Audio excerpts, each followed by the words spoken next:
Okay, here's my video review for Michael Bay's Ambulance.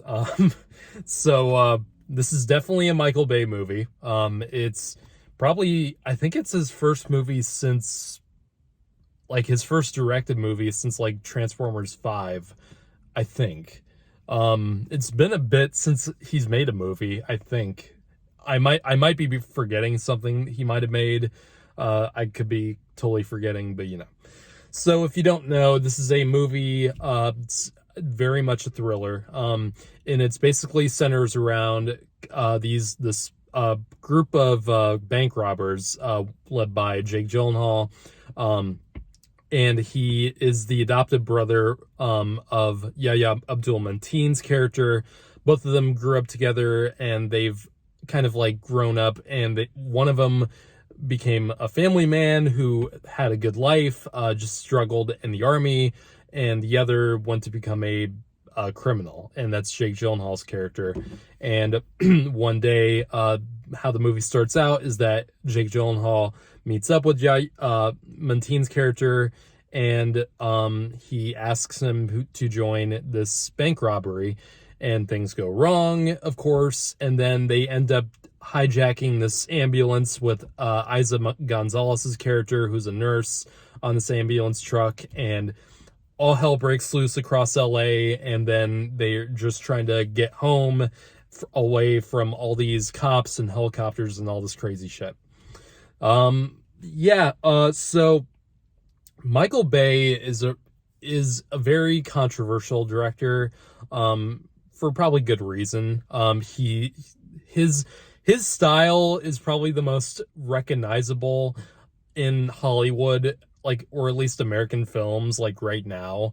There's like Spielberg, who is probably the most recognizable name in Hollywood, but probably the most recognizable style from a director is probably Michael Bay, because everyone who knows the name Michael Bay instantly thinks of three things. One, Magic Hour. Every movie he makes has to take place 80% at least in Magic Hour, with golden sunsets and vibrant colors and all that stuff. Number two, explosions, of course. There has to be like at least 10 explosions in his movies, because everything just has to blow up in a dramatic way. And then, of course, for number three, hot women. All these are all these take place in Ambulance, of course. And I am not the biggest fan of Michael Bay. I am not like a hardcore hater of Michael Bay in any way. His Transformers movies I don't like. I think most of them are terrible, with the exception of the first one and maybe parts of 3, but only parts of 3. But other than the Transformers movies, he's a hit and miss director. He's made some really good movies in the past. Like, he's made The Rock, which I think everyone loves. But he's also made some really, really terrible movies outside of Transformers. Pearl Harbor was an atrocious portrayal of a terrible historical event, and it was just awfully done. I'm not a fan of the one with the meteor, Armageddon. Not a fan of Armageddon in any way, shape, or form. 13 Hours, the Benghazi movie, was actually quite decent. I actually really enjoyed that movie. So yeah, his directorial history is very 50-50 for me. And where does Ambulance fall into this catalog? I'd say it falls into the higher up in the 50-50. I actually did quite enjoy this movie. I don't think it's great by any means. I still am not a fan. I'm still not into that whole Michael Bay style that some people might really be into. There's just so many fucking shaky shots in this, like, that nearly can give you a fucking seizure just looking at. Like, every shot, almost 95% of this movie is handheld, and it's not only handheld, but it is shaking all over the place. So if you don't like that, I don't really recommend seeing this movie because you're probably going to have a headache 5 minutes into it. But I will get into why that may actually work for this movie's case. I was actually surprised at how little explosions there were in this movie. Like, in place of the explosions, because I only think there are like maybe five explosions in this movie, like, or maybe less than that, because there's the rest of it is full of these drone shots that Michael Bay is incessantly in love with in this movie. Like, I'm pretty sure you've heard a bit of this from other reviews who have talked about this, but there's so many shots where it is flying through the city, either from the roof of a building all the way down to the street, or in many other ways, it's going up to the rooftop and then back down to the street. It is flying through cars and the highways. It is flying all over the place in this. And it's pretty, I will say though, they are really good shots. Like, they are really, really intensely done. Like, and they kind of add to the tone of the movie, which is this movie. I will give this movie 100% credit in this. It is intense. This movie is very, very intense, and from start to finish, like, it really does not take any breaks in terms of the intensity. Like, it is a ride of a movie. Like, you're in this ambulance with these two robbers and the nurse, and there's a cop in the movie who gets injured from these robbers, and they have to take care of him while they're trying to get away from the cops, because they still don't want a dead body on their hands. So yeah, that also adds up to the stakes of the movie, which the actors in this movie do such a great job with this less than stellar dialogue, because there's a lot of dialogue in this that is just not good whatsoever. Like, it is straight up Michael Bay dialogue, but the actors do make it somehow work for the most part. Jake Gylanhall is fantastic in this.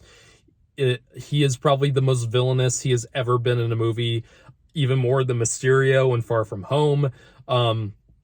He is straight up a psychopath in this, and he is really good at playing that. Just unhinged. Like, he is basically the villain in this movie. Like, he has almost no redeeming qualities to him whatsoever, but it's Jake Gyllenhaal, and he can play it super well, yet still seem likable.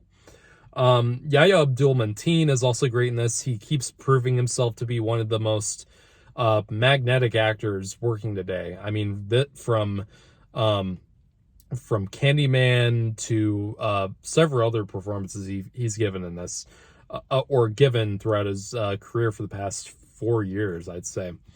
But really, I think it's Eiza Gonzalez who really grounds this movie,